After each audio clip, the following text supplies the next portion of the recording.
Hello everyone, welcome back to my channel. তো আমি আজকে রেডি হয়ে গেছি, আর শুধু আমি না, আমার ঠাকুমা বাদে আমার বাড়ির সম্পূর্ণ মহিলা মণ্ডলী আমরা সবাই রেডি হয়ে বেরিয়ে যাচ্ছি আজকে আমার বোনের আশীর্বাদের শপিং করার জন্য। সাথে যাচ্ছে আমার বাবা। তো বাবা আর আমি যাব বাইকে, আর বাকি সবাই আসবে অটো করে। বাড়ির সবার উৎসাহই আজকে আলাদা, সবাই খুব খুশি আর এক্সাইটেড। এখানে আমার বোন অল্প অল্প করে সবার ক্লিপ নিচ্ছে, আর আমিও অল্প অল্প করে সবার ক্লিপ নিচ্ছি আমাদের দুজনেরই ব্লগিং চ্যানেলের জন্য। বেরিয়ে পড়লাম বাবার সাথে, আর ওখানে আমি আর বাবা অবভিয়াসলি আগে পৌঁছে এখানে আমরা প্রথমে ওয়েট করছিলাম সোনু আর জিউয়ের জন্য। শিলিগুড়িতে দুপুরবেলায় দেখতেই পাচ্ছ সেদিন কি রোদটাই না ছিল।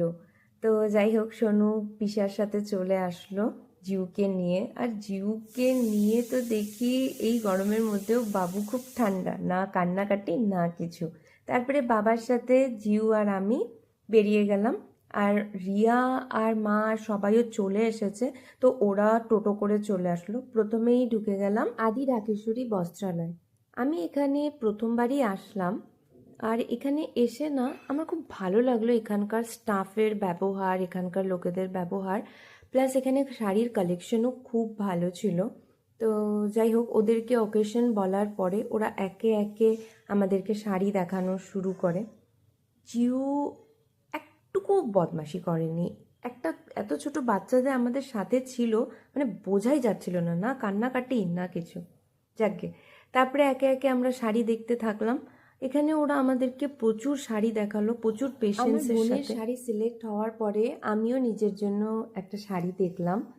আর এখানে সত্যি বলতে কালেকশনগুলো খুব ভালো। বিয়ে পারপাসে বা কোনো অনুষ্ঠান পারপাসে এখানে খুব ভালো ভালো শাড়ির কালেকশন আমি রিজনেবল প্রাইসেই পেয়েছি। যাকে দোকান থেকে বেরোনোর পরে আমরা সবাই মিলে আবার টোটো করে বেরিয়ে গেলাম চন্দনাস কালেকশন। এটা ইনস্টাগ্রাম, ফেসবুক সব জায়গায় খুবই ভাইরাল একটা শপ। যাই হোক, গিয়ে বুঝতে পারলাম যে সত্যিই শপটা খুব ভালো, তবে জিনিসটা আমাদের এক্সপেকটেশনের বাইরে এক্সপেন্সিভ হয়ে যাওয়াতে আমরা ওখান থেকে আর কিছু নিলাম না। এটা থেকে বেরিয়েই দেখি বাইরে ওয়েদারটাও খুব ভালো হয়ে গিয়েছে, সেই রোদ আর নেই। যাকে ব্লগটা অনেকটাই বড় হয়ে গেল, দেখা হচ্ছে নেক্সট পার্টে।